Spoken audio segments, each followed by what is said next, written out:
कृष्ण। भारतीयों का प्रमुख पर्व मकर संक्रांति अलग अलग राज्यों, शहरों और गांवों में वहां की परंपराओं के अनुसार मनाया जाता है।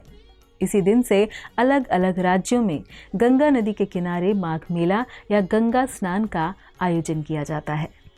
कुंभ के पहले स्नान की शुरुआत भी इसी दिन से होती है।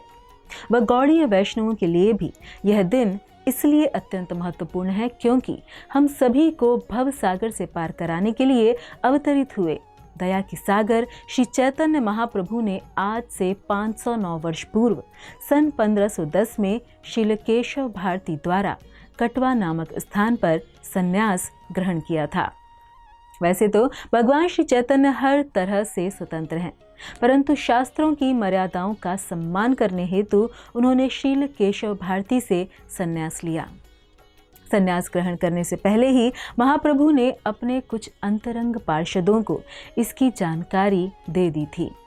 कुछ ही दिनों पहले नदिया के कुछ विरोध करने वाले ब्राह्मणों ने निमाय पंडित को बुरा भला कहा था।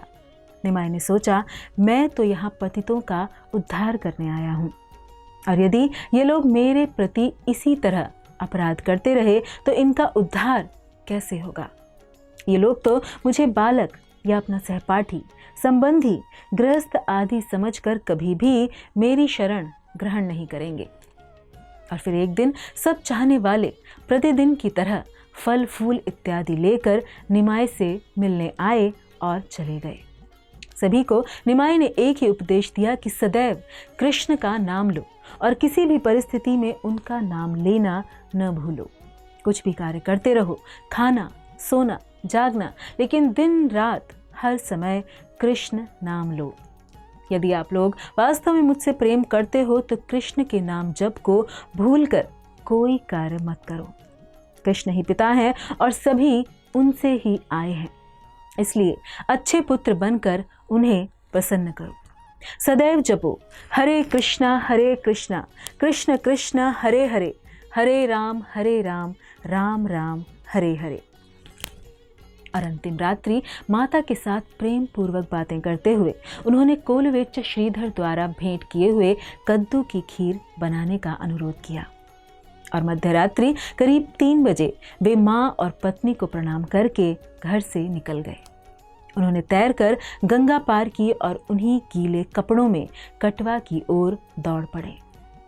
मकर संक्रांति की पूर्व संध्या के अवसर पर कई लोग गंगा स्नान करने के लिए एकत्रित हुए थे। महाप्रभु के संन्यास की खबर आग की तरह सब तरफ फैल गई। सभी निमाय पंडित से अथाह प्रेम करते थे और इतनी कम आयु में संन्यास की खबर उनके लिए बड़ी ही दुखदायी थी। सभी लोग श्रील केशव भारती को संन्यास देने से मना करने लगे। श्रीमान महाप्रभु ने कीर्तन प्रारंभ कर दिया और पूरा दिन कीर्तन किया। अगले दिन जब सभी शांत हो गए तो हजारों लोगों के अश्रुपूर्ण नेत्रों के समक्ष महाप्रभु के संन्यास की प्रक्रिया प्रारंभ हुई।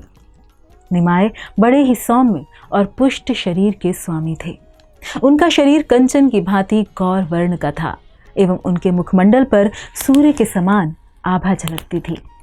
ऊपर से उनके घुंघराले केश उनकी सुंदरता को कई गुना बढ़ा देते थे। संन्यास की विधि के अंतर्गत जब नाई को निमाई का मुंडन करने को कहा गया तो वह उनके केश देखकर इतना मंत्रमुग्ध हो गया कि उसने उन पर उस्तरा चलाने से मना कर दिया। बहुत समझाने बुझाने पर वह मान तो गया, परंतु इतने सुंदर केशों को देखकर उसका मन मान नहीं रहा था। फिर भी इस कार्य को सेवा मानकर आंखों में अश्रु भर के उसने मुंडन किया और आनंद से विह्वल होकर नाचने लगा। इस सेवा के बाद नाई ने वचन लिया कि अब चाहे उसे भिक्षा मांगकर रहना पड़े, परंतु वह अब इस व्यवसाय को त्याग देगा एवं किसी और के केश नहीं काटेगा। इस घटना के उपरांत वह हलवाई बन गया और मिठाइयां बनाने लगा।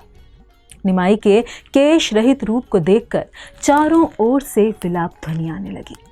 लोग पागल की भांति इस दुखद दृश्य से बचने के लिए आंखें मूंदकर इधर उधर भागने लगे। निमाई के बारंबार अनुरोध करने पर वे सब शांत हुए और चंद्रशेखर आचार्य की अध्यक्षता में संन्यास की ये विधि आगे बढ़ाई गई। केशव भारती द्वारा मंत्र प्रदान करने के समय निमाई ने कहा कि मुझे स्वप्न में यह मंत्र पहले ही मिल गया है, और उन्होंने गुरु के कान में वह मंत्र बोला। केशव भारती ने वही मंत्र निमाई के कान में बोल दिया एवं उनको कृष्ण चैतन्य नाम दिया।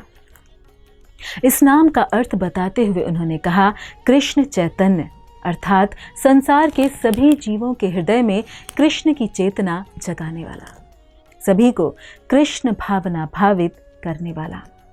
जैसे ही लोगों ने यह नाम सुना, सभी जोर से चिल्लाते हुए जय ध्वनि करने लगे, श्री कृष्ण चैतन्य महाप्रभु की जय। यद्यपि श्री चैतन्य महाप्रभु का संन्यास सभी लोगों एवं परिवारजनों को संताप देने वाला था, परंतु उन्होंने केवल हमारे लिए संन्यास लिया ताकि वे बिना किसी रोक टोक के सभी जीवों का उद्धार कर सके। हरे कृष्णा कृष्ण कृष्ण हरे हरे, हरे राम राम राम हरे हरे। शास्त्रों द्वारा संस्तुत इस महामंत्र का, भगवान के इन पवित्र नामों का प्रचार करना ही श्री चैतन्य महाप्रभु का मिशन था, जो इस कली के दूषण से मुक्त होने का सबसे सरल उपाय है, जिसमें जन समूह एक साथ एकत्रित होकर नाम संकीर्तन करते हुए भगवान की महिमा का गुणगान कर सकते हैं।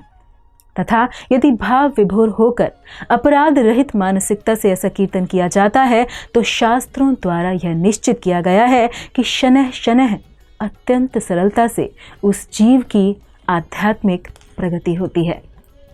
इस कीर्तन की दिव्य ध्वनि को श्रवण करने मात्र से व्यक्ति के हृदय रूपी दर्पण से भौतिक कल्मश की धूल साफ हो जाती है। वह व्यक्ति का हृदय रूपी दर्पण भगवान को अपने हृदय में देखने हेतु पूर्ण रूप से स्वच्छ हो जाता है, और फिर वह व्यक्ति चाहे कोई भी हो, एक विद्वान या मूर्ख, धनवान या निर्धन, हिंदू या मुसलमान, देसी या विदेशी तथा चांडाल या ब्राह्मण, वो कोई भी हो, यह पद्धति सबके लिए समान रूप से कार्य करती है।